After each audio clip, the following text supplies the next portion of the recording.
Hello అందరికీ, అందరూ ఎలా ఉన్నారు? నేనైతే గార్డెన్లో పుదీనా ఫుల్గా ఉంది అని అయితే కట్ చేస్తున్నాను. ఇంకా దీంతో అయితే పుదీనా పచ్చడి అయితే చేస్తాను.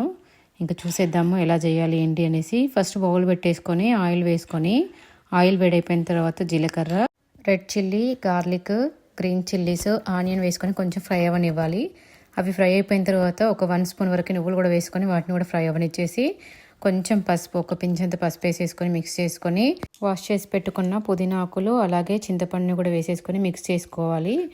అలాగే సాల్ట్ కొంచెం టేస్ట్కి సరిపడినంత వేసేసుకొని మొత్తం పుదీనా అంతా దగ్గరకు వచ్చేంత వరకు కుక్ చేసుకోవాలి.